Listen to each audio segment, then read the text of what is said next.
Everyone, this is Sneha. Welcome back to the channel. Hope you all are doing great. तो हम लोग करें BST का हमारा चैप्टर नंबर 9 फाइनेंशियल मैनेजमेंट। देखो क्या क्या पढ़ लिया हम लोगों ने अभी तक। फाइनेंशियल मैनेजमेंट का मीनिंग, इसका रोल, ऑब्जेक्टिव्स, तीनों फाइनेंशियल डिसीजंस कंप्लीट कर लिए। Investment decision, financing decision, dividend decision. कल की क्लास में हम लोगों ने फाइनेंशियल प्लानिंग भी कंप्लीट कर लिया। अब आज हम लोग करेंगे हमारा सबसे इंपॉर्टेंट टॉपिक। आज की क्लास बहुत इंपॉर्टेंट होने वाली है।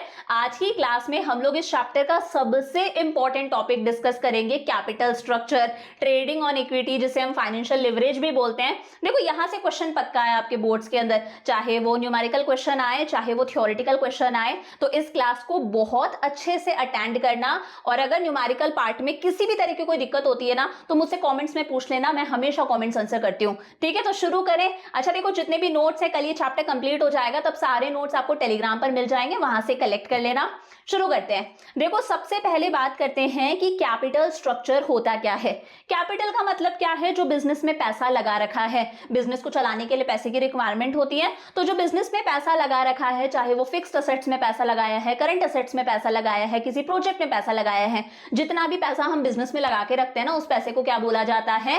कैपिटल बोला जाता है।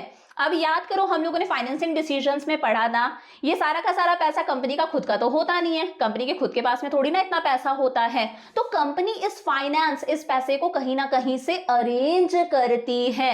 हम लोगों ने फाइनेंसिंग डिसीजंस में पढ़ा था, कंपनी इस पैसे को दो सोर्सेस से अरेंज कर सकती है। कहां कहां से अरेंज कर सकती है? कंपनी इस पैसे को डेट से भी रेज कर सकती है, अरेंज कर सकती है, और कंपनी इस पैसे को इक्विटी से भी अरेंज कर सकती है। इस बात का मतलब क्या है? देखो कंपनी फाइनेंसेस को दो सोर्सेस से अरेंज कर सकती है। एक सोर्सेस होते हैं ओनर्स फंड, जिसे हम इक्विटी भी बोलते हैं, और एक होता है बोरोड फंड्स, जिसे हम डेट भी बोलते हैं। देखो जब कंपनी शेयर्स इशू करके पैसा रेज करती है, कंपनी ने शेयर्स इशू करे और पैसा रेज करा, हम लोगों को शेयर्स दिए, हम लोगों ने कंपनी को पैसा दिया, तो शेयर होल्डर्स कौन कहलाते हैं? कंपनी के ओनर्स कहलाते हैं। तो शेयर से जो पैसा आया है वो क्या कहलाएगा? ओनर्स फंड कहलाएगा। एक मैंने आपको बताया था, कंपनी ने पैसा निकाल लिया, मान लो अपनी रिटेन्ड अर्निंग्स के अंदर से। अच्छा, अभी रिटेन्ड अर्निंग्स क्या होता है? मैंने क्या कहा था, जब भी कंपनी को सरप्लस प्रॉफिट्स होते हैं, ज्यादा प्रॉफिट्स होते हैं, तो सारा पैसा कंपनी अपने शेयर होल्डर्स को नहीं बांट देती। कुछ पैसा कंपनी अपने ही पास में रखती है, अपने गुल्लक में भी रखती है, ताकि फ्यूचर में इस पैसे को यूज कर सके। इसे हम बोलते हैं रिटेन्ड अर्निंग्स या फिर अनडिस्ट्रीब्यूटेड प्रॉफिट्स। या फिर मान लो कंपनी ने अपने रिजर्व्स में से पैसा निकाल लिया, अपने सरप्लस में से पैसा निकाल लिया, तो ये कंपनी का खुद का पैसा है ना, इसे बोला जाता है ओनर्स फंड या फिर इक्विटी। याद रहेगा। अब देखो सारा पैसा कंपनी शेयर्स इशू करके या फिर रिटेन्ड अर्निंग से, इनसे नहीं निकाल सकती, इतना सफिशिएंट पैसा नहीं होता है, तो कई बार कंपनी को पैसा बोरो भी करना पड़ता है। इसे हम लोग क्या बोलते हैं? डेट बोलते हैं, क्योंकि ये क्या है? कर्जा है। तो कंपनी क्या करती है? बैंक से लोन लेती है। बैंक से लोन लिया है, कर्जा है, क्रेडिट है, प्रिंसिपल अमाउंट भी रिटर्न करना है, टाइम टू टाइम बैंक्स को इंटरेस्ट भी देना है।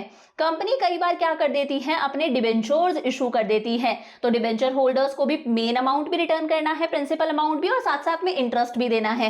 कंपनी कई बार बॉन्ड्स भी इशू कर देती है। ये सब किस में आते हैं? बोरोड फंड्स में आते हैं। इसे हम डेट बोलते हैं, ये कर्जा होता है। तो कैपिटल स्ट्रक्चर का मतलब है कंपनी की जो टोटल कैपिटल है, जो कंपनी में टोटल पैसा लगा है ना, उसमें कितना प्रपोर्शन तो बोरोड फंड्स का है, कितना प्रपोर्शन तो डेट का है, और कितना प्रपोर्शन ओनर्स फंड का है। इसे बोला जाता है कैपिटल स्ट्रक्चर। ध्यान से समझना, मैंने कहा बिजनेस की जो टोटल कैपिटल है ना, बिजनेस में टोटल पैसा लगा हुआ है, मान लो 1 करोड़, ये बिजनेस की क्या है? टोटल कैपिटल है। अब मान लो कंपनी ने 1 करोड़ पैसा बिजनेस में लगा रखा है, इस 1 करोड़ में से 40 लाख तो पैसा कंपनी कहां से लेकर आई है? डेट के थ्रू लेकर आई है। कंपनी ने ये पैसा बोरो करा है बैंक से या फिर डिबेंचर्स वगैरह इशू करके, और बचा कितना? 60 लाख। ये 60 लाख कंपनी ने पैसा कहां से लगाया है? ओनर्स फंड के थ्रू लगाया है, शेयर्स वगैरह इशू करके, रिटेन अर्निंग्स में से निकाल लिया, खुद के रिजर्व्स और सरप्लस में से निकाल लिया। तो ये देखो, ये डेट वाला पैसा है, ये इक्विटी वाला पैसा है। हम दोनों को कट कर देते हैं, दोनों को कट करा, कितना आएगा हमारे पास में? 2:3 आएगा। तो ये 2:3 क्या है? ये आ गया कैपिटल स्ट्रक्चर, कि कंपनी का कैपिटल स्ट्रक्चर कैसा है? 2/5 नीचे टोटल लिख दो। 2/5 पैसा तो कंपनी ने कैसे लगाया है, डेट से रेस करके लगाया है, और 3/5 पैसा कंपनी ने कैसे लगाया है, इक्विटी से रेस करके लगाया है, यानी कि ओनर्स फंड से रेस करके लगाया है। इसे बोला जाता है capital structure, debt upon equity. Debt मतलब बोरोड फंड, इक्विटी का मतलब होता है ओनर्स फंड, खुद का पैसा। तो कैपिटल स्ट्रक्चर का मतलब है proportion of borrowed funds and owner's fund used for financing the operations of business. Business को चलाने के लिए जो कैपिटल लगती है, उस कैपिटल में कितना प्रपोर्शन, कितना शेयर तो बोरोड फंड्स का है और कितना शेयर ओनर्स फंड का है, इस रेशियो को बोला जाता है कैपिटल स्ट्रक्चर। समझ में आ गया बहुत अच्छे से एग्जांपल के साथ में। अब देखो, कंपनी हमेशा एक ऐसा कैपिटल स्ट्रक्चर चूज करती है, जो फाइनेंस मैनेजर है वो ऐसा कैपिटल स्ट्रक्चर, ऐसा रेशियो डिसाइड करता है जिसकी वजह से हमारे इक्विटी शेयर होल्डर्स की जो वेल्थ है वो मैक्सिमाइज हो। याद करो, मैंने आपको जब पार्ट 1 पढ़ाया था तब बताया था फाइनेंशियल मैनेजमेंट का मेन ऑब्जेक्टिव क्या होता है, to maximise the wealth of equity share holders. Equity share holders की वेल्थ को मैक्सिमाइज करना, क्योंकि ये इक्विटी शेयर होल्डर्स कौन कहलाते हैं, कंपनी के ओनर्स कहलाते हैं। अगर इन्होंने कंपनी के शेयर्स खरीदे हैं तो यार ये उन शेयर्स पर कुछ अर्निंग्स एक्सपेक्ट करते हैं या नहीं करते हैं, ये उन शेयर्स पर कुछ अर्निंग्स एक्सपेक्ट करते हैं, और उन्हीं अर्निंग्स को बोला जाता है ईपीएस। ये वर्ड आगे बहुत काम में आएगा, याद रखना। अर्निंग पर शेयर, क्या कहते हैं, अर्निंग पर शेयर, कि पर शेयर हमारा शेयर होल्डर कितना कमा रहा है, एक शेयर पर हमारा शेयर होल्डर कितना कमा रहा है। तो कंपनी का मेन मकसद क्या होता है कि ये जो शेयर होल्डर्स हैं इनका अर्निंग पर शेयर इंक्रीज हो, इन्होंने जो शेयर्स खरीद रखे हैं उन पर इन्हें अच्छी खासी अर्निंग हो, ये कैपिटल स्ट्रक्चर का मेन मकसद है, और इसी ईपीएस को इंक्रीज करना है, यही मेन मकसद है। तो कंपनी के पास में चॉइस है, कंपनी डेट से भी पैसा रेस कर सकती है, कंपनी इक्विटी से भी पैसा रेस कर सकती है, कंपनी दोनों से पैसा रेस करती है, कुछ पैसा डेट से, कुछ पैसा इक्विटी से। एक करेक्ट प्रपोर्शन कंपनी को सिलेक्ट करना होता है।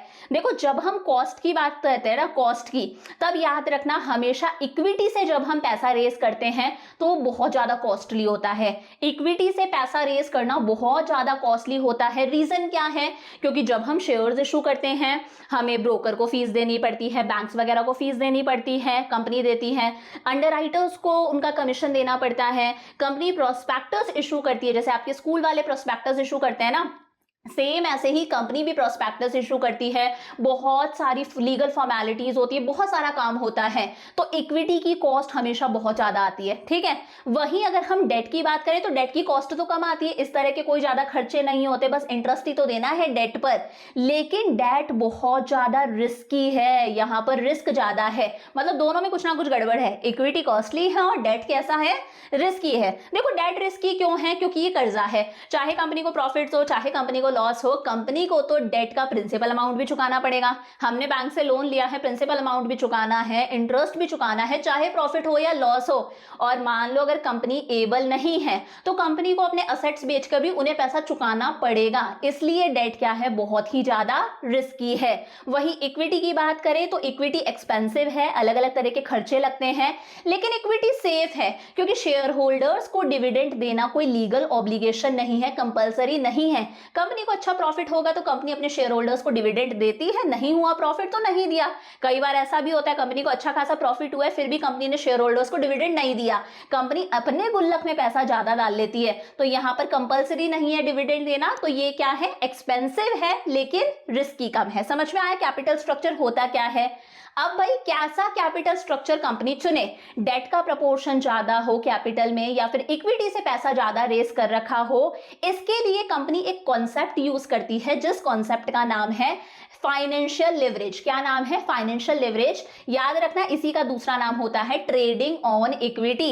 ये कैपिटल स्ट्रक्चर कैसा हो, इसमें डेट का प्रपोर्शन ज्यादा हो, इक्विटी का प्रपोर्शन ज्यादा हो, इसके लिए कंपनी क्या यूज कर रही है, एक कॉन्सेप्ट यूज करी है जिसका नाम है फाइनेंशियल लिवरेज या फिर ट्रेडिंग ऑन इक्विटी। याद रहेगा क्या होता है फाइनेंशियल लिवरेज, इसका मतलब है मान लो कंपनी की टोटल इक्विटी, अच्छा देखो टोटल इक्विटी का मतलब होता है टोटल कैपिटल, टोटल इक्विटी का मतलब है टोटल कैपिटल। आपकी कुछ बुक्स के अंदर, पूनम गांधी के अंदर भी सिर्फ इक्विटी लिखा हुआ होगा यहाँ पर, लेकिन यहाँ पर इस इक्विटी का मतलब है टोटल इक्विटी। यहाँ पर पीछे हम लोगों ने देखा था तब मतलब था डेट से कितना पैसा रेस करा है और इक्विटी से कितना पैसा रेस करा है, फिर हमारी टोटल कैपिटल कितनी हो रही थी 1 करोड़ की। लेकिन यहाँ पर इस फॉर्मूले का मतलब है डेट से कितना पैसा रेस करा है अपॉन टोटल इक्विटी यानी कि टोटल कैपिटल। मैंने कहा मान लो टोटल इक्विटी यानी कि जो कंपनी है उसकी टोटल कैपिटल है 1 करोड़, तो 1 करोड़ लिखते हैं, 1 करोड़ टोटल कैपिटल है। इस 1 करोड़ टोटल कैपिटल में से कंपनी का डेट कितना है? अगर कंपनी की टोटल कैपिटल 1 करोड़ है तो कंपनी ने डेट से कितना पैसा रेस करके लगाया है? कंपनी ने डेट से कितना पैसा रेस करा है? 40 लाख। तो डेट में ऊपर आ जाएगा हमारे पास में 40 लाख। समझ में आया? अगर कंपनी की टोटल इक्विटी 1 करोड़ है तो उसमें डेट का कितना प्रपोर्शन है, इसे बोला जाता है फाइनेंशियल लेवरेज या फिर ट्रेडिंग ऑन इक्विटी। तो मैं कह सकती हूं ऊपर तो डेट है, नीचे टोटल इक्विटी लिखा है। टोटल इक्विटी का मतलब है टोटल कैपिटल। इसका मतलब क्या है? इसे मैं इनडायरेक्टली ये भी बोल सकती हूं कि जितना पैसा कंपनी ने डेट से रेस करा है प्लस जितना पैसा कंपनी ने इक्विटी से रेस करा है, दोनों को प्लस कर दो तो हमें क्या मिल जाएगी? Total equity. क्योंकि ये 1 करोड़ कैसे निकला है? 40 लाख कंपनी ने डेट से रेस करा, 60 लाख कंपनी ने इक्विटी से रेस करा, तो टोटल कैपिटल कितनी है? 1 करोड़ है। समझ में आया? तो फाइनेंशियल लिवरेज का मतलब है proportion of debt in the overall capital. जो कंपनी की ओवरऑल कैपिटल है, टोटल इक्विटी है ना, उसमें डेट का कितना प्रपोर्शन है, इसे हम बोलते हैं फाइनेंशियल लिवरेज। समझ में आ गया अच्छे से? एक बार दोबारा बताऊं, कैपिटल स्ट्रक्चर का मतलब है सिर्फ और सिर्फ डेट और इक्विटी का रेशियो, लेकिन फाइनेंशियल लिवरेज का मतलब है डेट और टोटल इक्विटी का रेशियो। टोटल इक्विटी का मतलब होता है टोटल कैपिटल यानी कि डेट प्लस इक्विटी। समझ में आ गया? कंपनी की टोटल कैपिटल में डेट का कितना प्रपोर्शन है। अब यहां पर बहुत इंपॉर्टेंट बात बता रही हूं और ये समझ लेना, यहां से न्यूमेरिकल पोर्शन स्टार्ट हो रहा है। मैंने क्या कहा? कंपनी का फाइनेंस मैनेजर कहता है, या फिर जनरल बात है, जितना ज्यादा कंपनी की कैपिटल में डेट का प्रपोर्शन होगा, जितना ज्यादा कंपनी की टोटल कैपिटल में डेट का प्रपोर्शन होगा ना, उतनी ही कंपनी की अर्निंग्स बढ़ती जाएंगी। जितना ज्यादा कंपनी की कैपिटल में डेट का प्रपोर्शन होगा ना, उतनी ही कंपनी की अर्निंग्स बढ़ती जाएंगी। और मैं कौन सी अर्निंग्स की बात कर रही हूं? मैं इन अर्निंग्स की बात कर रही हूं कि हमारे इक्विटी शेयर होल्डर्स की वेल्थ मैक्सिमाइज होनी चाहिए, पर शेयर ये बहुत अच्छा खासा कमाए, earning per share EPS increase होना चाहिए। तो जितना ज्यादा कैपिटल स्ट्रक्चर में डेट का प्रपोर्शन होगा, उतना ही हमारे शेयर होल्डर्स का अर्निंग पर शेयर ईपीएस जो है वो इंक्रीज होगा। ये बात हमेशा याद रखना। विथ डेट फंड, जितना ज्यादा कंपनीज डेट से पैसा रेस करेंगी, कंपनी की अर्निंग्स इंक्रीज होती जाएंगी। और हम कौन सी अर्निंग्स की बात कर रहे हैं? हम अर्निंग पर शेयर की बात कर रहे हैं, क्योंकि डेट क्या है? एक चीपर सोर्स है फाइनेंस का। डेट पर सिर्फ इंटरेस्ट देना है, यहाँ पर फ्लोटेशन कॉस्ट बहुत कम लगती है, शेयर्स की तरह बहुत ज्यादा पैसा नहीं लगता। याद रहेगी ये बात? तो क्या समझे? जितना ज्यादा कंपनी के कैपिटल स्ट्रक्चर में डेट का प्रोपोर्शन होगा, जैसे जैसे डेट बढ़ता जाएगा, अर्निंग पर शेयर भी बढ़ता जाएगा। अब यहां पर एक ट्विस्ट भी है, इसलिए मैं आगे का रीड नहीं कर रही, यहां से ट्विस्ट है। पहले मैं ये बात समझा देती हूं, उसके बाद में हम लोग ट्विस्ट पर आएंगे। पहले इस बात को प्रूव करें, जैसे जैसे डेट का शेयर बढ़ता जाएगा कैपिटल के अंदर, अर्निंग पर शेयर क्या होगा? इंक्रीज होगा। याद रखना। तो देखो फर्स्ट केस लो, टोटल कैपिटल कितनी है? 50 लाख है। टोटल कैपिटल का मतलब है टोटल इक्विटी। क्या मतलब है? Total equity. बिजनेस के अंदर टोटल 50 लाख रुपए लगे हुए हैं, और ये पैसा आया कहां से है? सारा का सारा पैसा इक्विटी से ही रेस करा है, यानी कि ओनर्स फंड से ही रेस करा है। पूरे 50 लाख ओनर्स फंड से रेस करे हैं, 5 लाख शेयर्स इशू करे, हर शेयर 10-10 रुपए का है, मतलब डेट से कुछ भी पैसा रेस नहीं करा। टैक्स देना बनता है 30% पर एनम। हमारे पास में ईबीआईटी गिवन है, यानी कि earning before interest and tax given है, कि अभी कंपनी ने इंटरेस्ट भी पे नहीं करा, टैक्स भी पे नहीं करा है, कंपनी को इतनी अर्निंग्स हो रही हैं। अर्निंग पर शेयर निकाल के बताओ। हम अर्निंग पर शेयर निकालेंगे, ठीक है? तो निकाल के देखते हैं। सबसे पहले हम लिखेंगे earning before interest and tax. Interest और टैक्स देने से पहले अर्निंग्स कितनी है? 7 लाख है। मैंने पहले भी बताया है हमारे पहले वाले लेक्चर्स के अंदर, सबसे पहले कंपनी क्या करती है? अपनी फिक्स्ड लाइबिलिटीज पे ऑफ करती है, जैसे क्रेडिटर्स को पे करेगी, एम्प्लॉयज को सैलरी वगैरह देगी, डिबेंचर होल्डर्स और लोन वगैरह पर इंटरेस्ट देगी। उसके बाद में कंपनी क्या पे करती है? टैक्स पे करती है। तो सबसे पहले कंपनी क्या पे करेगी? यहाँ पर कोई अदर लाइबिलिटी तो है नहीं, हम सबसे पहले लिख देते हैं कंपनी क्या पे करेगी? इंटरेस्ट पे करेगी डेट पर। अब आप सोचो, कंपनी ने अगर डेट से पैसा रेज करा ही नहीं है तो कोई इंटरेस्ट नहीं बनता ना इंटरेस्ट, तो हमारे पास में पूरा का पूरा एज इट इज आ गया, मतलब इंटरेस्ट माइनस हो गया, हालांकि इंटरेस्ट बनता ही नहीं था। फिर हम लिखेंगे ये क्या है, अर्निंग बिफोर टैक्स है, वो था earning before interest and tax, interest का काम हो गया, ये सिर्फ अर्निंग बिफोर टैक्स है। अब हम टैक्स पे करेंगे, तो टैक्स कितना आ रहा है हमारे पास में, टैक्स हमारे पास में गिवन है 30%, तो 7 लाख का 30%, ये जो हमारे पास में यहां पर आएगा ना उसका 30% हमें निकालना है, तो 7 लाख का 30% ये हमारे पास में आ जाएगा 2,10,000। हमेशा इस पर जो माइनस होके आया ना उस पर टैक्स लगता है, तो ये हमारे पास में आ गया 2,10,000। समझ में आया मैंने क्या करा, तो भाई इंटरेस्ट का काम भी हो गया, हालांकि इंटरेस्ट बनता नहीं था, टैक्स का काम भी हो गया, ये हमारे पास में आ गया अर्निंग्स आफ्टर टैक्स, टैक्स का काम भी हो गया, उसके बाद की अर्निंग्स आ गई। माइनस करो कितना आ रहा है, 7 लाख माइनस 2,10,000, ये हमारे पास में आ गया 4,90,000। कोई दिक्कत। अब हम क्या निकाल के देखेंगे, अर्निंग पर शेयर निकाल के देखेंगे, जिससे हमें मतलब है, यानी कि हमें हमारे शेयर होल्डर्स की वेल्थ को मैक्सिमाइज करना है। तो अर्निंग पर शेयर का फॉर्मूला याद रखना, जो भी अर्निंग्स आफ्टर टैक्स आई है ये 4,90,000, वो अपॉन नीचे हम लिखते हैं नंबर ऑफ शेयर्स, कि भाई पर शेयर पर कितनी कमाई हो रही है, समझ में आया, पर शेयर पर कितनी कमाई हो रही है। तो अर्निंग्स आफ्टर टैक्स कितना आए हैं, 4,90,000। नीचे क्या लिखेंगे, नंबर ऑफ शेयर्स, याद रखना शेयर कैपिटल नहीं लिखनी है, नंबर ऑफ शेयर्स लिखने हैं, कितने शेयर्स है 5 लाख, तो ही तो पता चलेगा पर शेयर पर कितनी कमाई हुई है। ये हमारा कैंसिल हो गया, कितना आया 49/50 ना, 49/50, ये हमारे पास में आ गया 0.98, कितना आया 0.98 हमारे पास में अर्निंग पर शेयर आया। समझ में आया मैंने कैसे निकाला, earning before interest and tax में से सबसे पहले इंटरेस्ट माइनस करेंगे, फिर अर्निंग बिफोर टैक्स आएगा, फिर टैक्स लेस करेंगे, अर्निंग आफ्टर टैक्स आ जाएगा, फिर अर्निंग पर शेयर का फॉर्मूला है earning after tax upon number of shares, तो हमें अर्निंग पर शेयर मिल जाएगा। पहला केस क्लियर है। अब हमें क्या बात प्रूव करनी है कि जैसे जैसे कैपिटल स्ट्रक्चर में डेट का प्रपोर्शन बढ़ता जाएगा, अर्निंग पर शेयर हमारा क्या होगा, इंक्रीज होगा। तो यहां पर तो डेट था ही नहीं। सेकंड केस देखो, टोटल कैपिटल 50 लाख है, लेकिन 40 लाख तो कंपनी ने कैसे रेस करा है, इक्विटी से रेस करा है, यानी कि ओनर्स फंड से रेस करा है, और बाकी का जो 10 लाख है वो कंपनी ने कहां से रेस करा है, डेट से, यानी कि बोरोड फंड से रेस करा है। तो पहले वाले में डेट का नहीं था कुछ भी, अब इस वाले में कंपनी डेट से पैसा रेस कर रही है। हमने क्या पढ़ा है, जब कंपनी के कैपिटल में डेट का प्रपोर्शन बढ़ता जाता है तो अर्निंग पर शेयर भी क्या होगा, हमारा इंक्रीज होगा। ये बात पढ़ रहे हैं हम। टैक्स की रेट 30% है, डेट से पैसा रेस करा है 10 लाख, उस पर इंटरेस्ट भी बनता है, बनेगा ही, डेट पर तो इंटरेस्ट भी देना है, वो कितना है हमारे पास में 10% पर एनम है। Earning before interest and tax again कितना है, 7 लाख। करके देखते हैं, सबसे पहले क्या करेंगे, earning before interest and tax कितना आया हमारे पास में, 7 लाख। सबसे पहले फिक्स्ड लाइबिलिटी पे करेंगे। फिक्स्ड लाइबिलिटी के लिए हमारे पास में क्या गिवन है, इंटरेस्ट गिवन है, तो इंटरेस्ट माइनस कर देते हैं। डेट 10 लाख रुपए का है, उस पर 10% इंटरेस्ट बनता है, तो 10 लाख का 10% कितना हो जाएगा, 1 लाख हो जाएगा। हो जाएगा कि नहीं हो जाएगा, तो ये 1 लाख माइनस कर देते हैं, हमारे पास में कितना आ गया, 6 लाख आ गया। ये आ गया अर्निंग बिफोर टैक्स, अभी टैक्स नहीं दिया। अब इसमें से हम क्या माइनस करेंगे, टैक्स माइनस करेंगे, और टैक्स हमारे पास में कितना है, टैक्स हमारे पास में है 30%। तो अब ये 30% टैक्स हम किस पे लगाएंगे, इस पे लगाएंगे। समझ में आया ना, जो हमारे पास में बचता है उस पे लगाते हैं।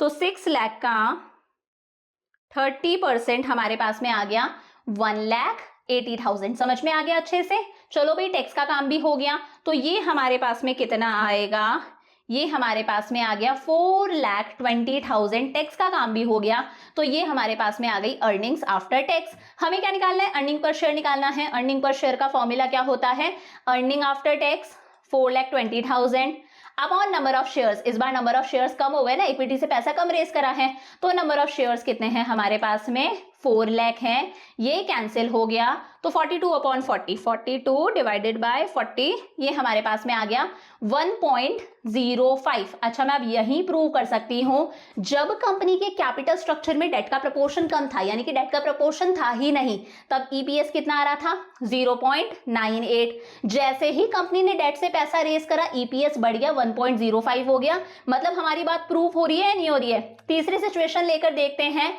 अब कंपनी की कैपिटल वही है, कंपनी इक्विटी से तो सिर्फ 30 लाख रेस कर रही है, डेट का प्रपोर्शन बढ़ा दिया। पहले डेट से कितना रेस कर रही थी, 10 लाख, अब कंपनी डेट से पैसा रेस करिए 20 लाख। तो मतलब समझ में आ रहा है, डेट का शेयर बढ़ रहा है, मतलब अर्निंग पर शेयर भी बढ़ेगा। अब मैं डायरेक्ट कर दूं, earning before interest and tax कितना है, 7 लाख है। सबसे पहले क्या माइनस होगा, इंटरेस्ट माइनस होगा। तो इंटरेस्ट कितना है, 20 लाख पर 10% इंटरेस्ट, ये क्या है, इंटरेस्ट ऑन डेट की डेट पर कितना इंटरेस्ट बनता है। तो 20 लाख का 10% कितना हो गया, 2 लाख हो गया। ठीक है भाई, इंटरेस्ट माइनस कर दिया, कितना आया, 5 लाख आया। अब हमें क्या करना है, टैक्स माइनस करना है। टैक्स इस पर लगता है, कितना है टैक्स, 30% है। तो 5 लाख का 30% आ जाएगा 1,50,000। ये हम लोगों ने टैक्स भी माइनस कर दिया, माइनस वाले को मैं हमेशा ब्रैकेट में लिखती हूँ। तो हमारे पास में अर्निंग आफ्टर टैक्स आ रहा है 3,50,000, ये आ गया। हमें क्या निकालना है, अर्निंग पर शेयर निकालना है। तो earning per share, earning after tax कितना आया, 3,50,000 upon number of equity shares कितना है हमारे पास में, 3 लाख है। तो काट के देख लो, 35/30 ना, 35 डिवाइडेड बाय 30, ये हमारे पास में आ रहा है 1.1666 चलता जाएगा तो 1.17 हम लिख सकते हैं। मतलब बहुत ही क्लियरली समझ में आ रहा होगा। जब डेट से कंपनी पैसा रेज नहीं कर रही थी, ईपीएस 0.98 था। डेट से पैसा रेज करा 10 लाख, ईपीएस बढ़ के 1.05 हो गया। फिर डेट से और पैसा रेज करा, ईपीएस बढ़ के कितना हो गया, 1.17 हो गया। पहले 1.05 था, इंक्रीज होके कितना हो गया, 1.17 हो गया। तो बातें समझ में आ गई। अगर कंपनी के कैपिटल स्ट्रक्चर में कंपनी डेट से पैसा ज्यादा रेस करती है, क्योंकि डेट क्या है, चीपर सोर्स ऑफ फाइनेंस है, कोई फ्लोटेशन कॉस्ट नहीं लगती, कॉस्ट ऑफ इशू बहुत कम लगता है, कोई प्रोस्पेक्टस की कॉस्ट नहीं है, अंडरराइटर वगैरह का ऐसा कोई खर्चा नहीं है, बस इंटरेस्ट देना है। इस सिचुएशन में हमेशा अर्निंग पर शेयर क्या होगा, इंक्रीज होगा। बात अच्छे से समझ में आ गई। लेकिन कहानी में ट्विस्ट है ना, इतनी सी मतलब इजी सा थोड़ी ना हमारा काम होगा, कहानी में ट्विस्ट है यहाँ पर। अब ट्विस्ट क्या है, वो ट्विस्ट भी समझ लो। ये कंडीशन सिर्फ तभी लागू होती है, ऐसा सिर्फ तभी होगा जब एक काम हो जाए। यहां पर याद रखना हमेशा, अगर रिटर्न ऑन इन्वेस्टमेंट, याद रखना, रिटर्न ऑन इन्वेस्टमेंट, इसे हम प्यार से बोलते हैं ROI, रिटर्न ऑन इन्वेस्टमेंट। अभी मैं बताऊंगी कैसे हम निकालते हैं। रिटर्न ऑन इन्वेस्टमेंट मतलब कंपनी ने कोई इन्वेस्टमेंट कर रखी है, कोई फिक्स्ड असेट्स में इन्वेस्टमेंट करी है, किसी प्रोजेक्ट में पैसा लगाया है, वहां से जो रिटर्न मिल रहा है, रिटर्न ऑन इन्वेस्टमेंट, वो जो है वो हमेशा इस इंटरेस्ट ऑन डेट से ज्यादा होना चाहिए। जो कंपनी ने कर्जा लिया है उस पर कंपनी जो इंटरेस्ट पे कर रही है उससे ज्यादा होना चाहिए। मतलब किससे ज्यादा होना चाहिए, रिटर्न रेट ऑफ इंटरेस्ट लिख दो, रेट ऑफ इंटरेस्ट, एक सेकेंड, इसे हम लिख सकते हैं rate of interest, 1 second. Company का जो रिटर्न ऑन इन्वेस्टमेंट है वो किससे ज्यादा होना चाहिए, इंटरेस्ट ऑन डेट से ज्यादा होना चाहिए।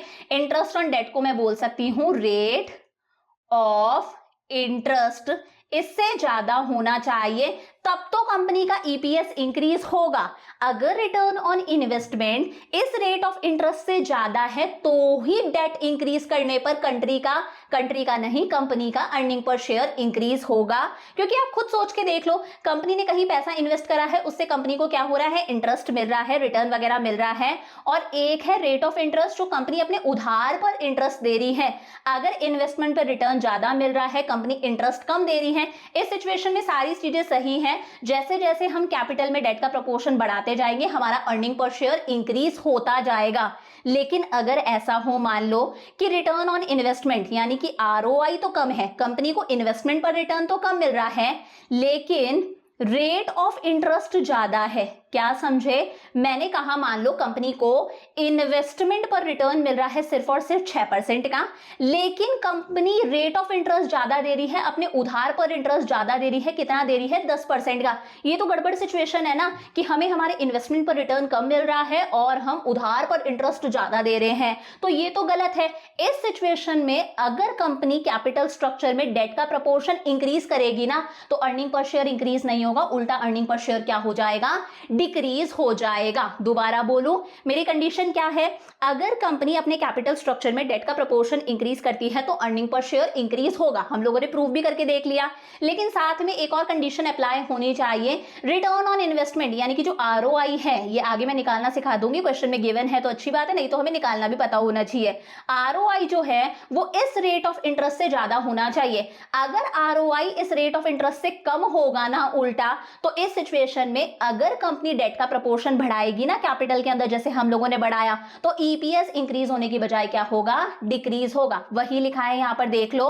मोर debt will result in increase in earnings. जितना ज्यादा कंपनी डेट से पैसा रेस करेगी उतना ही कंपनी की अर्निंग्स इंक्रीज होंगी, यानी कि अर्निंग पर शेयर इंक्रीज होगा ओनली व्हेन, यहां पर कंडीशन लग गई कि जो रिटर्न ऑन इन्वेस्टमेंट है यानी कि जो ROI है, इसे हम रेट ऑफ अर्निंग्स भी बोलते हैं। क्या बोलते हैं? Rate of earnings. वो जो है वो rate of interest on debt से ज्यादा होना चाहिए। जो कंपनी अपने डेट पर इंटरेस्ट दे रही है वो उससे ज्यादा होना चाहिए। किससे ज्यादा होना चाहिए?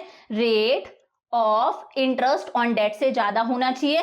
अगर इसका उल्टा हुआ, अगर ROI हमारा कम होगा rate of interest on debt से, तो इस सिचुएशन में अगर कंपनी अपने कैपिटल स्ट्रक्चर में डेट का प्रोपोर्शन बढ़ाएगी तो EPS इंक्रीज होने की बजाय क्या होगा? डिक्रीज होगा। Earning per share increases, EPS हमारा इंक्रीज होगा जब कंपनी अपने कैपिटल स्ट्रक्चर में डेट का प्रोपोर्शन बढ़ाती है, बट कंडीशन है ROI जो है वो rate of interest on debt से ज्यादा होना चाहिए। समझ में आ गया? इसका भी मैं न्यूमेरिकल करके बता दूंगी। एक बार यहां पर थ्योरी पर आ जाओ। मोर डेट, अगर कंपनी डेट से ज्यादा पैसा रेस करेगी, will bring more income for the owners in the capital, तो हमारे ओनर्स की जो इनकम है वो इंक्रीज होगी, यानी कि अर्निंग पर शेयर इंक्रीज होगा। लेकिन कंडीशन है ROI, return on investment, rate of interest on debt से ज्यादा होना चाहिए। अब देखो rate of interest on debt तो आपके क्वेश्चन में गिवन होगा। देखो इस वाले क्वेश्चन में यहां पर गिवन था ना कि डेट पर कितना इंटरेस्ट देना है, 10% का इंटरेस्ट देना है। क्वेश्चन के अंदर ROI, रिटर्न ऑन इन्वेस्टमेंट भी गिवन होगा। इन केस क्वेश्चन के अंदर अगर ROI गिवन नहीं है तो कैसे निकालोगे? EBIT का मतलब है earning before interest and tax. देखो यहां पर लिखा है ना earning before interest and tax, ये 7 लाख अपॉन हम लोग लेंगे टोटल इन्वेस्टमेंट। टोटल इन्वेस्टमेंट का मतलब होता है टोटल कैपिटल। तो टोटल कैपिटल यहां पर कितनी है हमारे पास में? 50 लाख। चाहे वो इक्विटी से रेस करा है चाहे वो डेट से रेस करा है, इनटू 100 हमें मिल जाएगा रिटर्न ऑन इन्वेस्टमेंट। समझ में आ गई बात? कैसे निकालोगे return on investment? Earning before interest and tax upon total investment यानी कि टोटल कैपिटल इनटू 100। अगर रिटर्न ऑन इन्वेस्टमेंट ये वाली चीज हमारा ROI कम है रेट ऑफ इंटरेस्ट से, हम लोग इंटरेस्ट तो दे रहे हैं 10% का और हमें मान लो रिटर्न मिल रहा है इन्वेस्टमेंट पर सिर्फ 6%, अगर ये कम है, इस सिचुएशन में अगर हम डेट को इंक्रीज करेंगे कैपिटल स्ट्रक्चर में तो हमारा EPS इंक्रीज होने की बजाय क्या हो जाएगा? EPS डिक्रीज होगा। क्लियर हो गई बातें? करके देखें, देखो इस चीज को भी प्रूव करके देखते हैं। अगेन हम लोग 3 सिचुएशंस ले रहे हैं। टोटल कैपिटल 50 लाख, सारा का सारा पैसा इक्विटी से रेस करा है, डेट से कुछ भी पैसा रेस नहीं करा, टैक्स की रेट गिवन है, EBIT earning before interest and tax भी गिवन है, और हमारे पास में रिटर्न ऑन इन्वेस्टमेंट भी गिवन है। मान लो ये रिटर्न ऑन इन्वेस्टमेंट क्वेश्चन में गिवन ही नहीं होता तो मैंने पीछे सिखा दिया कैसे निकालते हैं रिटर्न ऑन इन्वेस्टमेंट हम लोग। EBIT earning before interest and tax कितना है? EBIT हमारे पास में 3 लाख है, तो देखो ऊपर तो हम लिखेंगे 3 lakh earning before interest and tax upon कितना आएगा? Total investment. टोटल इन्वेस्टमेंट यानी कि टोटल कैपिटल कितनी है? 50 लाख। 50 लाख इनटू हमें क्या कर देना है? 100 कर देना है। तो क्वेश्चन में गिवन नहीं है तो आप निकाल सकते हो ना बहुत आराम से। तो ये कट गया हमारे पास में 5 1 जा 5, 5 2 जा 10, 3 2 जा 6, ये हमारे पास में कितना आ गया? 6% पर एनम। समझ में आया? ऐसे निकाल सकते हैं, ऑल दो क्वेश्चन के अंदर गिवन है। अब ध्यान से देखना, हमें समझ में आ रहा है यहाँ पर तो कुछ डेट था ही नहीं, रिटर्न ऑन इन्वेस्टमेंट कितना है? 6% है। जरा नेक्स्ट वाला भी लेकर देख लो, यहाँ पर रिटर्न ऑन इन्वेस्टमेंट कितना है? 6% है और इंटरेस्ट ऑन डेट ज्यादा देना पड़ रहा है। इन्वेस्टमेंट पे तो कंपनी को सिर्फ 6% मिल रहा है और कंपनी खुद रेट ऑफ इंटरेस्ट यानी कि इंटरेस्ट ऑन डेट कितना दे रही है? 10% दे रही है। इस सिचुएशन में मैंने क्या बताया था? इस सिचुएशन में अगर कंपनी डेट से ज्यादा पैसा रेस करेगी तो EPS इंक्रीज नहीं होगा, EPS उल्टा क्या होगा? डिक्रीज होगा। 10 लाख रेस करे, अगली सिचुएशन में कंपनी 20 लाख रेस करेगी और हमें दिख रहा है इंटरेस्ट ऑन डेट 10% है, रिटर्न ऑन इन्वेस्टमेंट सिर्फ 6% है, तो अगेन अर्निंग पर शेयर और ज्यादा डिक्रीज होगा। समझ में आ गई ना मेरी बात? अगर इंटरेस्ट ऑन डेट ज्यादा है, रिटर्न ऑन इन्वेस्टमेंट कम है, तो उल्टा होगा। कंपनी अगर डेट से पैसा ज्यादा रेस करेगी तो अर्निंग पर शेयर इंक्रीज होने की बजाय डिक्रीज होगा। करके देखें, यहां पर EBIT लिख लेते हैं, earning before interest and tax कितना है? 3 लाख है। हम लोग क्या माइनस करते हैं? सबसे पहले हम लोग लेस करते हैं इंटरेस्ट। यहां पर कंपनी डेट से पैसा रेस कर ही नहीं रही है तो कोई इंटरेस्ट नहीं बनता, एज इट इज आ गया। ये आ गया हमारे पास में अर्निंग बिफोर टैक्स। अब क्या माइनस होगा? अब टैक्स माइनस होगा। टैक्स कितना गिवन है हमारे पास में? 30% गिवन है, तो 3 लाख का 30% आई गेस 90,000 आ जाएगा। 3 लाख का 30% हमारे पास में 90,000 टैक्स आ गया। इसे भी माइनस कर दिया, 2,10,000 क्या आ गया है, अर्निंग आफ्टर टैक्स आ गया, अर्निंग आफ्टर टैक्स। अब हमें क्या निकालना है, अर्निंग पर शेयर निकालना है। अर्निंग आफ्टर टैक्स कितना आया, 2,10,000 अपॉन हम लोग क्या लेते हैं, नंबर ऑफ शेयर्स लेते हैं। नंबर ऑफ शेयर्स कितना है हमारे पास में, 5 लाख है, ये कैंसिल हो गया। 21 अपॉन 50, 21 डिवाइडेड बाय 50 कितना आ रहा है, 0.42, कितना आ गया, 0.42। समझ में आया। अब हम लोग नेक्स्ट केस में क्या देख रहे हैं, हम डेट से पैसा रेज कर रहे हैं, रिटर्न ऑन इन्वेस्टमेंट कम है, इंटरेस्ट ऑन डेट ज्यादा है, तो उल्टा होगा, हमारा अर्निंग पर शेयर और डिक्रीज होगा। तो EBIT कितना है हमारे पास में, डायरेक्टली कर रही हूं मैं, कितना है, 3 लाख है। सबसे पहले हम लोग क्या माइनस करेंगे, सबसे पहले हम इंटरेस्ट माइनस करेंगे। 10 लाख हम लोगों ने रेज करा है, 10 लाख पर 10% निकाल लो, इंटरेस्ट कितना बनता है, 1 लाख बनता है। ये 1 लाख हम लोगों ने इंटरेस्ट का माइनस कर दिया, कितना बचा, 2 लाख आया। अब हम लोग 2 लाख पर क्या देंगे, टैक्स देंगे। टैक्स कितना बनता है, 30% बनता है। तो 2 लाख का 30% ये हमारे पास में आ गया 60,000। हमारे पास में ये माइनस करके 1,40,000 क्या आ जाएगा, ये हमारे पास में आ गया अर्निंग आफ्टर टैक्स। EPS निकाल दें, earning per share. Earning after tax कितना आया, 1,40,000। किससे डिवाइड करेंगे, नंबर ऑफ शेयर से डिवाइड करेंगे, 4 लाख।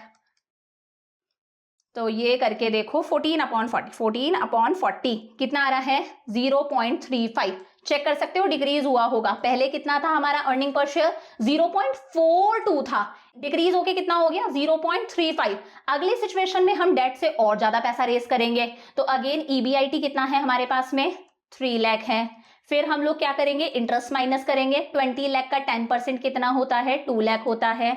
इंटरेस्ट माइनस हो गया, कितना आया, 1 लाख आया। टैक्स माइनस करेंगे, टैक्स की रेट कितनी है हमारे पास में, 30% है। 1 लाख का 30% कितना होता है, 30,000 आ जाएगा।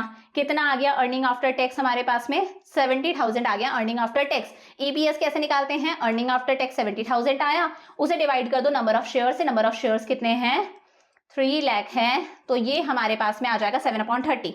7 डिवाइडेड बाय 30 ये आ रहा है 0.233, चलता जाएगा 0.23। तो खुद देख लो, अगर ROI कम है इंटरेस्ट ऑन डेट से, रेट ऑफ इंटरेस्ट से, तो पहले हमारा अर्निंग पर शेयर 0.42 था, फिर डिक्रीज होके 0.35 हुआ, फिर डिक्रीज होके और कम हो गया 0.23। समझ में आ गई अच्छे से बातें।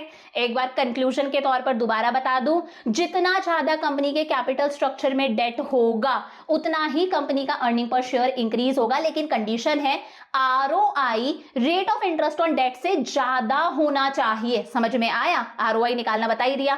अगर ROI rate of interest on debt से कम होगा, तो अभी हम लोगों ने केस देख लिया, EPS इंक्रीज होने की बजाय डिक्रीज होगा जैसे जैसे कंपनी अपने कैपिटल स्ट्रक्चर में डेट इंक्रीज करती जाएगी। समझ में आया। तो ये बहुत इंपॉर्टेंट टॉपिक है, और इस टॉपिक से मैंने आपको लास्ट में होमवर्क क्वेश्चन भी दिया, जिसका आंसर आपको मुझे 100% कॉमेंट्स में करना है, तभी मुझे पता चलेगा आप लोगों को ये कॉन्सेप्ट समझ में आया या नहीं आया। तो न्यूमेरिकल हमारा पूरा कंप्लीट हो गया। अब थ्योरी पर आ जाओ। हमारे कैपिटल स्ट्रक्चर को कौन कौन से फैक्टर्स अफेक्ट करते हैं, कि हमारे कैपिटल स्ट्रक्चर में डेट का प्रपोर्शन ज्यादा होना चाहिए, डेट से पैसा ज्यादा रेज करें, या फिर इक्विटी का प्रपोर्शन ज्यादा होना चाहिए, शेयर्स वगैरह इशू करके रिटेन अर्निंग्स में से पैसा ज्यादा ले। इन चीजों को कौन कौन से फैक्टर्स अफेक्ट करते हैं। पहला है कैश फ्लो पोजीशन, पहले भी पढ़ रखा है ना हम लोगों ने, ये पहले पीछे वालों में पढ़ा था।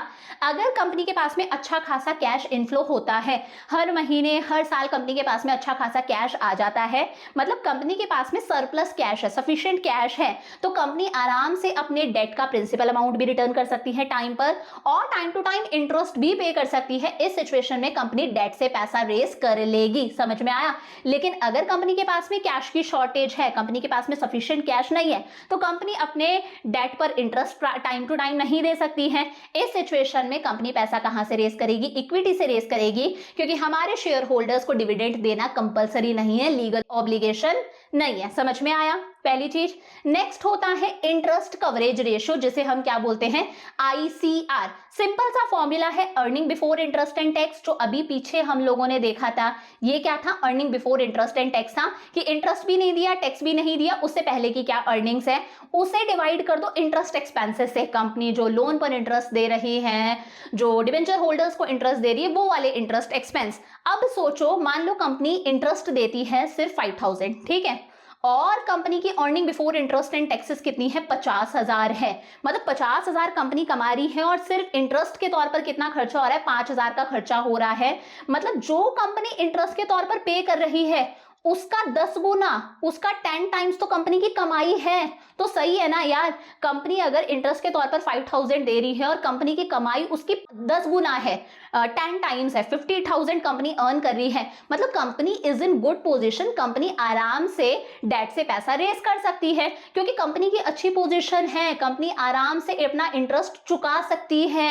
ये जो इंटरेस्ट कवरेज रेशियो आ रहा है ये अच्छा आ रहा है, कंपनी 10 टाइम्स अच्छा अर्न कर रही है, वो आराम से इंटरेस्ट पे कर सकती है। वही लिखा है, number of times companies earning before interest and tax cover the interest payment obligation. Company की जो earning before interest and tax है वो इस इंटरेस्ट एक्सपेंस का कितना टाइम्स है, समझ में आया। तो अगर आईसीआर ज्यादा है, ये इंटरेस्ट कवरेज रेशियो ज्यादा आ रहा है, मतलब कंपनी की अर्निंग शानदार है, कंपनी आराम से बोरोड फंड से पैसा रेज कर सकती है क्योंकि वो इंटरेस्ट चुका सकती है। अगर ये आईसीआर बहुत कम आ रहा है, फॉर एग्जांपल मैंने कहा कंपनी इंटरेस्ट दे रही है 5000 रुपए का और मान लो कंपनी का earning before interest and tax आ रहा है सिर्फ 15,000, मतलब कंपनी 5 1 5 5 3 15, कंपनी की जो अर्निंग्स है वो सिर्फ 3 टाइम्स ही ज्यादा है, इंटरेस्ट से ही 3 टाइम्स ज्यादा है। इंटरेस्ट तो एक खर्चा है, ऐसे 1000 खर्चे और होते हैं कंपनी के पास में, मतलब कंपनी अच्छा अर्न नहीं कर रही है, लोअर आईसीआर है, मतलब कंपनी अपना इंटरेस्ट पे करने में सक्षम नहीं है, तो कंपनी बोरोड फंड से पैसा कम रेज करेगी। समझ में आया। अगर आईसीआर ज्यादा है कंपनी बोरोड फंड से पैसा रेज कर सकती है, आईसीआर कम है कंपनी को बोरोड फंड से पैसा कम रेज करना पड़ेगा, मतलब कंपनी पैसा कहां से रेज करेगी, इक्विटी से रेज करेगी। फॉर्मूला याद रहेगा, EBIT upon interest expense. Third आता है डेट सर्विस कवरेज रेशियो, ये समझ लो अभी जो पीछे पड़ा है उसका बड़ा भाई है या फिर उसका ही अपग्रेडेड वर्जन है, DSCR, date service coverage ratio. मैंने अभी आपको पीछे एक बात बोली ना कि सिर्फ इंटरेस्ट ही थोड़ी ना कंपनी का खर्चा है, कंपनी की तो 1000 खर्चे हैं, कंपनी सिर्फ इंटरेस्ट ही थोड़ी ना देगी, इंटरेस्ट भी देगी, साथ में हमारे जो प्रेफरेंस शेयर होल्डर्स होते हैं ना उन्हें डिविडेंड देना कंपलसरी होता है, उन्हें डिविडेंड देगी, ये भी एक फिक्स्ड लाइबिलिटी है।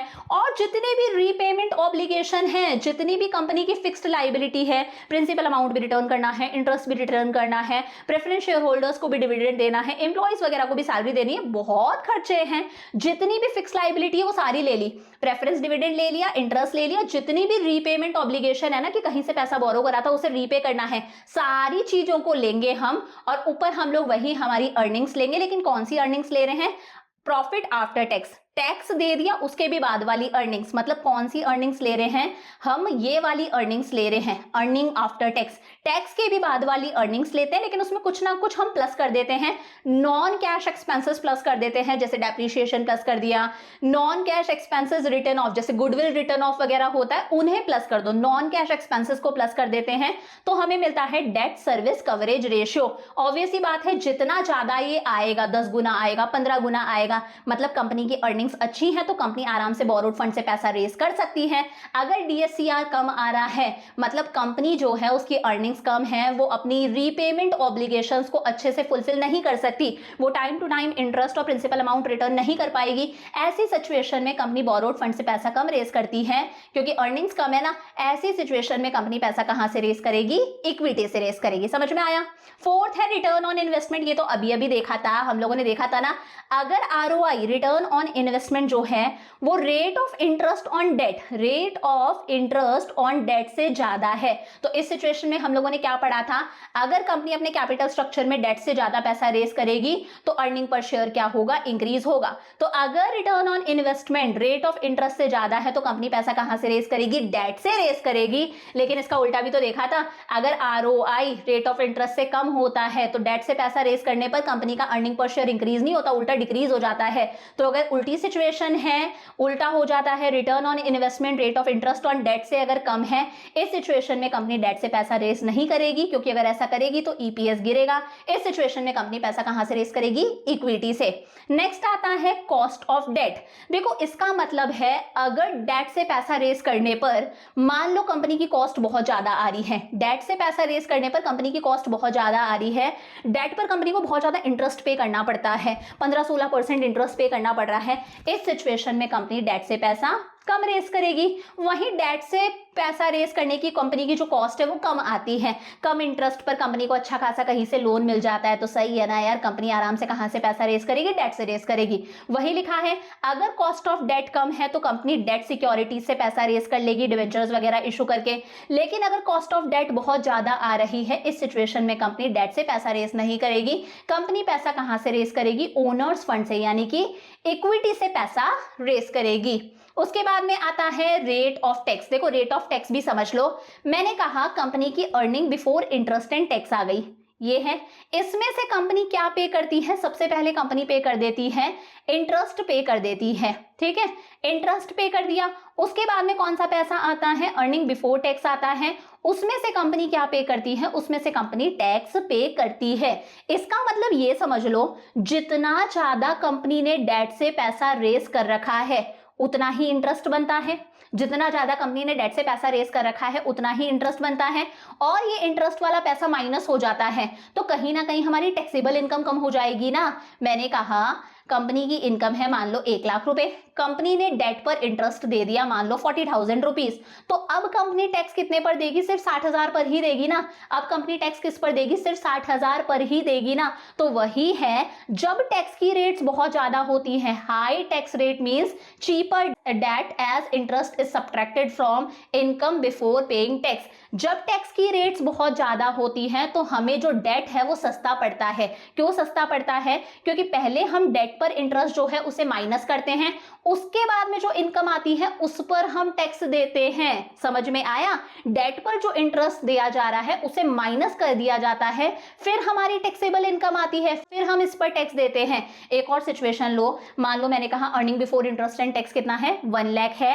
अब मान लो हम लोगों ने डेट से और ज्यादा पैसा रेस कर रखा है तो और ज्यादा इंटरेस्ट बनेगा, हमने 60,000 रुपए इंटरेस्ट के तौर पर दे दिया, तो अब हमारी इनकम कितनी आ रही है, 40,000 आ रही है, मतलब हमारी टैक्सेबल इनकम और कम हो गई ना। अब हमें सिर्फ 40,000 पर ही इंटरेस्ट देना पड़ेगा। तो अगर टैक्स की रेट्स ज्यादा होती हैं तो डेट से पैसा रेस करना सस्ता पड़ जाता है, क्योंकि हमें टैक्स कम देना पड़ेगा, हमारी टैक्सेबल इनकम कम हो जाती है। So when tax rates are high, जब टैक्स की रेट्स ज्यादा होती हैं तो कंपनीज पैसा कहां से रेस करती हैं, डेट से रेस करती हैं। वहीं उल्टा ले लो, अगर टैक्स रेट्स कंपनी की कम होंगी तो कंपनी पैसा कहां से रेस करेंगी, इक्विटी से रेस करेंगी।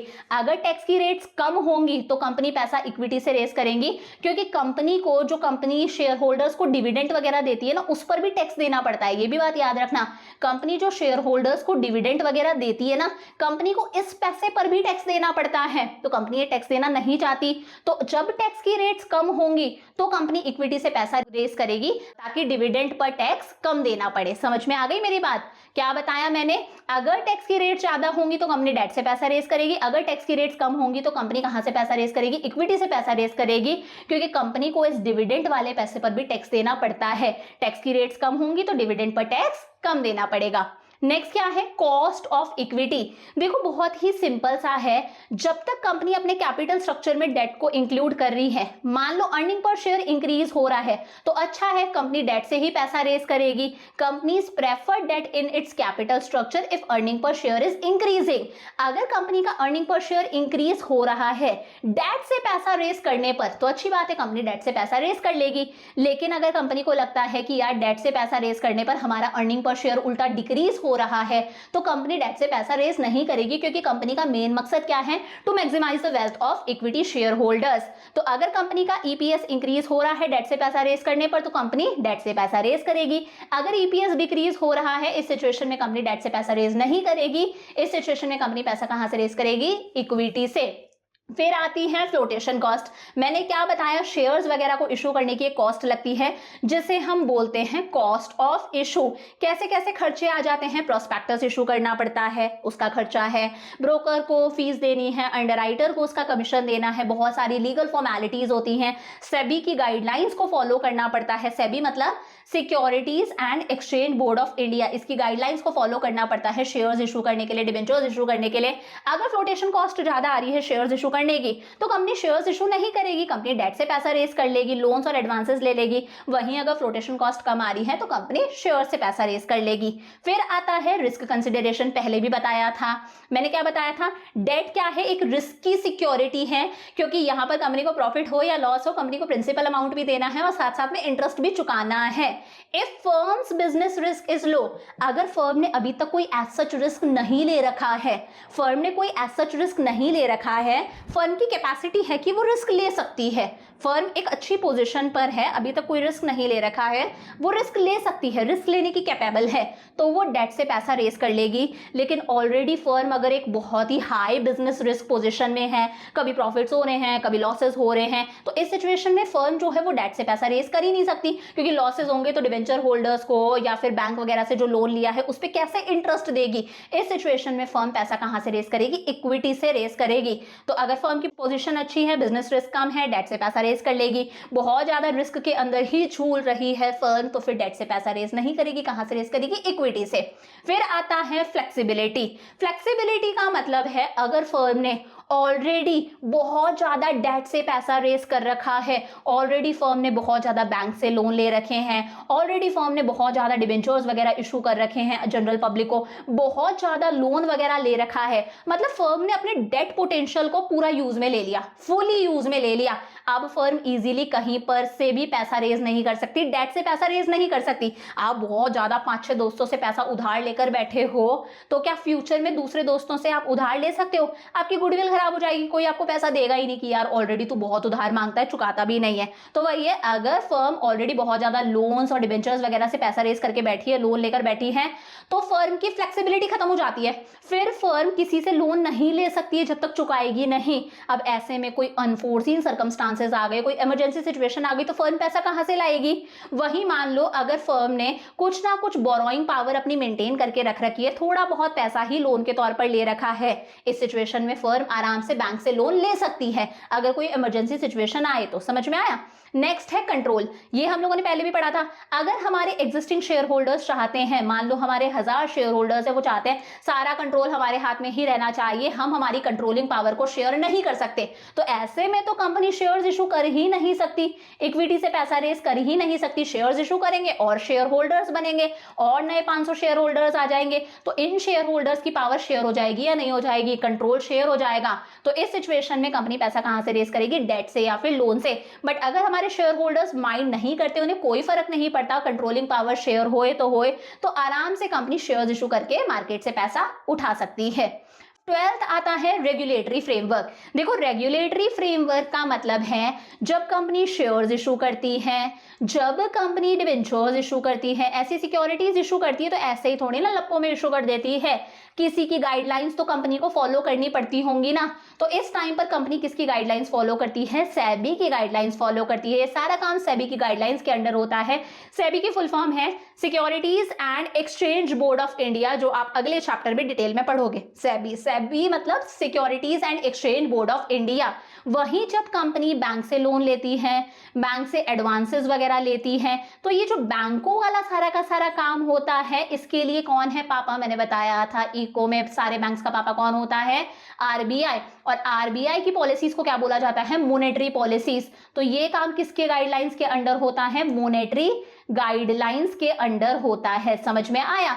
अगर शेयर्स और डिबेंचर्स इशू करने हैं, ये काम सेबी की गाइडलाइंस के अंडर होता है। बैंक से लोन वगैरह लेना है, ये काम आरबीआई की मॉनेटरी गाइडलाइंस के अंडर होता है।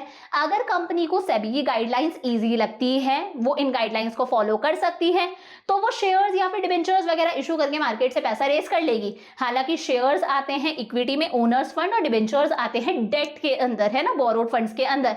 वहीं अगर कंपनी को लगता है यार आरबीआई की मॉनेटरी गाइडलाइंस आसान है, हम इन्हें आसानी से फॉलो कर सकते हैं, तो कंपनी बैंक से लोन वगैरह एडवांसेस वगैरह लेकर अपना पैसे का जुगाड़ कर लेगी। समझ में आया? नेक्स्ट है स्टॉक मार्केट कंडीशन। हमारे स्टॉक मार्केट की कैसी कंडीशन है? मैंने कहा भैया जी स्टॉक मार्केट के अंदर बूम वाला टाइम चल रहा है। कैसा टाइम चल रहा है? बूम वाला पीरियड चल रहा है, जब इकोनॉमी एकदम फ्लरिशिंग इकोनॉमी है, एकदम ग्रो करती हुई इकोनॉमी है, क्योंकि लोगों के हाथ में पैसा ज्यादा है। जब लोगों के हाथ में पैसा ज्यादा होता है तो लोग मार्केट में पैसा इन्वेस्ट करते हैं, यानी कि लोग अच्छे से शेयर्स वगैरह खरीदेंगे। समझ में आया? तो लोग शेयर्स खरीदेंगे तो कंपनी शेयर्स शेयर्स इशू करेगी, इक्विटी से पैसा रेस करेगी, ओनर्स फंड से पैसा रेस करेगी। वहीं अगर डूबती हुई इकोनॉमी है, इकोनॉमी में चल रहा है डिप्रेशन चल रहा है, डिप्रेशन मतलब लोगों के हाथ में पैसा नहीं है, लोगों के हाथ में पैसा नहीं है तो लोग शेयर्स वगैरह की डिमांड करेंगे क्या? यार घर का खर्चा चलाने का पैसा नहीं है, इन्वेस्टमेंट अलग ही करेंगे, तो ऐसे में लोग शेयर्स की डिमांड नहीं करेंगे। तो इस सिचुएशन में कंपनी शेयर्स इशू कर ही नहीं सकती, इक्विटी से पैसा रेस कर ही नहीं सकती। इस सिचुएशन में कंपनी पैसा कहां से रेस करेगी? बोरोड फंड से पैसा रेस करेगी, यानी कि डेट से पैसा रेस करेगी, बैंक से उधार लेके। लास्ट क्या है? Capital structure of other companies. एक जो कंपनी है वो अपने कॉम्पिटिटर्स का भी कैपिटल स्ट्रक्चर देखती है कि भाई अगर हमारे कॉम्पिटिटर्स ने डेट से ज्यादा पैसा रेस कर रखा है तो कंपनी भी डेट से ज्यादा पैसा रेस कर लेगी। अगर कॉम्पिटिटर्स ने ओनर्स फंड यानी कि इक्विटी से ज्यादा पैसा रेस कर रखा है तो कंपनी भी ओनर्स फंड से ज्यादा पैसा रेस कर लेगी। तो कंपनी क्या करती है? अपनी जो कॉम्पिटिटिंग कंपनीज होती हैं, खुद की जैसी ही दूसरी कंपनी है, उनका कैपिटल स्ट्रक्चर भी दिमाग में रखती है। बट लेकिन इस टाइम पर दिमाग में एक चीज और रखनी है कि हम ब्लाइंडली उनका कैपिटल स्ट्रक्चर फॉलो ना करें। हो सकता है यार उस कंपनी की रिस्क लेने की एबिलिटी अच्छी है तो उसने आराम से डेट से पैसा ले रखा है। हो सकता है ना हमारी रिस्क लेने की कैपेसिटी उतनी अच्छी ना हो, हम लोगों ने ऑलरेडी डेट से बहुत पैसा रेस कर रखा है, या फिर हमारी तो खुद की कॉस्ट ही बहुत ज़्यादा आ रही है बिजनेस चलाने की, तो हमारा रिस्की सा बिजनेस है, हम हमारे डिवेंचर होल्डर्स या फिर बैंक्स वगैरह को इंटरेस्ट नहीं दे सकते, तो हमें उन्हें ब्लाइंडली भी फॉलो नहीं करना। हो सकता है उनकी कंडीशन अलग हो, हमारी कंडीशन अलग हो। तो ये 14 फैक्टर्स हैं जो किसी भी कंपनी के कैपिटल स्ट्रक्चर को अफेक्ट करते हैं। तो मैंने सारी चीजें करा दी, आपको न्यूमेरिकल पार्ट भी करा दिया कैपिटल स्ट्रक्चर का, थ्योरेटिकल चीजें भी करा दी, पूरा ट्रेडिंग ऑन इक्विटी, हमारा फाइनेंशियल लिवरेज हम लोगों ने डिटेल में कंप्लीट कर लिया। एक क्वेश्चन दे रही हूं, याद से इस क्वेश्चन का आंसर मुझे कमेंट्स में करोगे तभी मुझे पता चलेगा आपको वो न्यूमेरिकल पोर्शन समझ में आया है क्या। मैं कहती हूं मान लो कंपनी की प्रेजेंट कैपिटल है 9 lakh equity shares of ₹10 each, 9 lakh equity shares issue कर रखे हैं, हर शेयर 10 रुपए का है, ये प्रेजेंट कैपिटल है। कंपनी सोच रही है कि वो 40 लाख रुपीस और मार्केट से रेस कर लेती है, वो भी कैसे? डेट कैपिटल, कंपनी लोन ले लेती है कहीं से और 40 लाख रुपीस मार्केट से और रेस कर लेती है। एग्जिस्टिंग कैपिटल तो है ही 9 lakh equity shares of ₹10 each, निकाल लेना कैपिटल कितनी आती है। कंपनी सोच रही है 40 लाख रुपए और मार्केट से उठा लेती है लोन के तौर पर, और इस लोन के अमाउंट पर कंपनी इंटरेस्ट कितना देगी? 10% पर एनम देगी। टैक्स की रेट है 30%, रिटर्न ऑन इन्वेस्टमेंट कितना है? 15%। आपको मुझे बताना है कि ये जो कंपनी सोच रही है ना कि मैं डेट से पैसा रेस कर लूं, ये डिसीजन कंपनी का सही है या गलत है? ऑब्वियस ही बात है, अगर डेट से पैसा रेस करने पर ईपीएस ज्यादा आ रहा है, अर्निंग पर शेयर ज्यादा आ रहा है, तो कंपनी डेट से पैसा रेस कर लेगी। और पहले निकाल के देख लेना, पहली वाली सिचुएशन में जब कंपनी ने डेट से पैसा रेस नहीं करा है तब ईपीएस कितना आ रहा है। तो मुझे बताना ये डिसीजन जस्टिफाइड है या नहीं है। वो तो बता सकते हो, आप आराम से देखकर भी बता सकते हो। हमारे पास में आरओआई गिवन है, हमारे पास में रेट ऑफ इंटरेस्ट भी गिवन है, तो चाहो तो देख के भी बता सकते हो। ये तो शॉर्टकट हो गया, मेहनत ही नहीं करनी पड़ेगी। इसीलिए साथ में ये भी बोल रही हूँ कि मुझे अर्निंग पर शेयर भी निकाल कर बताना, ठीक है? अर्निंग पर शेयर कितना आ रहा है, अब शॉर्टकट नहीं लगा सकते, अब तो ईपीएस निकालना ही पड़ेगा।